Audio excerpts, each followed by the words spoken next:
welcome back to Identity Insights by Indicio. I'm your host, Tim Spring. Today I'm joined by Indicio's VP of Business Development, James Schulte, and he's here live from the last day of Identity Week. Thanks for taking the time to join us here today, James. Would you mind starting us off with a quick introduction about yourself? Yeah, absolutely. Happy to be here as well. My name is James Schulte, as you know. I'm VP of Business Development here at Indicio, and right now I am in the conference center in Amsterdam, where we're currently tearing down. So hopefully I don't get kicked out, but just had a great couple of days here at Identity Week Amsterdam. All right, awesome. And if you could you tell us just a little bit about the event? What is Identity Week and what is the draw for this event? Sure. So Identity Week is a conference for the identity technology industry. It attracts a fairly wide range of identity technologies, all the way from biometrics to hardware to secure document printing to secure paper providers to printing machines, iris scanning, fingerprint scanning, anything that could be potentially used for identity verification or for citizen documents. So fairly wide range of providers here this week. All right, sounds good. So I know that you actually spoke briefly at this event as well as manning the booth. Could you tell us a little bit about how both of those things went for you?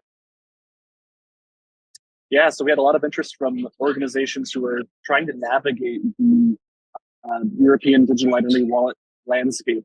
So organizations that are more on the traditional ID technology side, who are looking very closely at what's going on in the verifiable credential space and what this means for them, and strategically what they would need to do in order to comply or interoperate, and what that would mean for their platforms and their products.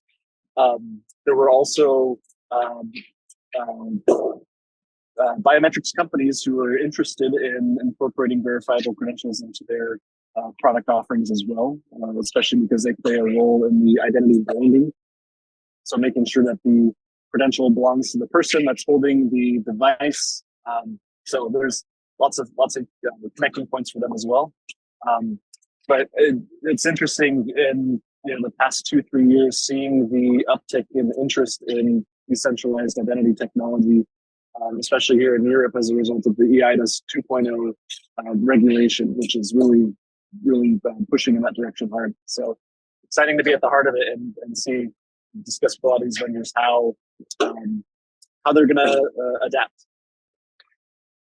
All right, makes sense. So, where obviously as everyone is examining this newer technology, were there any questions that came up quite a bit for you that you think would be a good one for everyone to kind of look into a little bit more?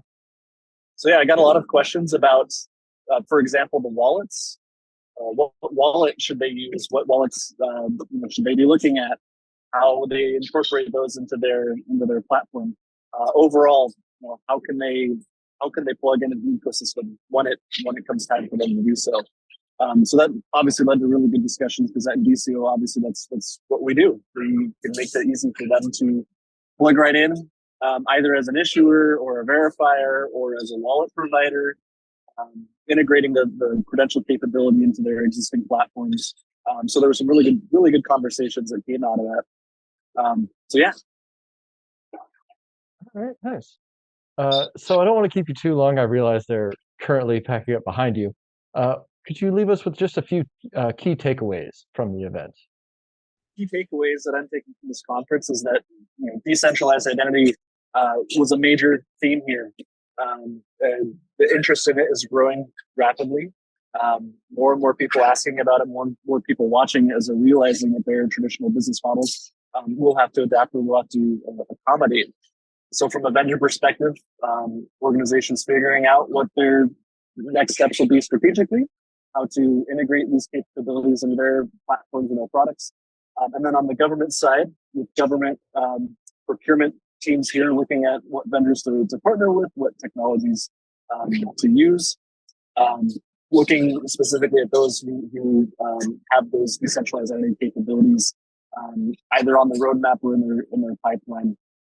So overall, lots of interest. another takeaway is that organizations, specifically more on the physical document side, organizations that have been providing secure inks, passport documents, citizen documents, driver's licenses, plastic cards, NFC chips. They're looking very closely at how do they do that parallel to digital credentials. I think physical documents will obviously be around for a lot longer, but the extended capabilities made possible by the digital replications of those, or the I guess in a way, the digital parallels. So something that they're watching closely, and I think a very big opportunity for decentralized adoption. All right, very cool. No, it's good to hear because I know everyone hates trying to find all their paper documents and stuff. So the fact that they're looking for parallels is always reassuring to hear. Well, thank you, James. We'll let you get going here with the rest of your day. Really appreciate you taking the time to speak to us. If you at home are interested in learning a bit more about verifiable credential technology, please be sure to subscribe to the channel as we'll continue to bring you some more educational content. And if you have any specific questions or topics that you'd like for us to cover, go ahead and leave a comment below and we'll be sure to read and address them. Thank you all for watching.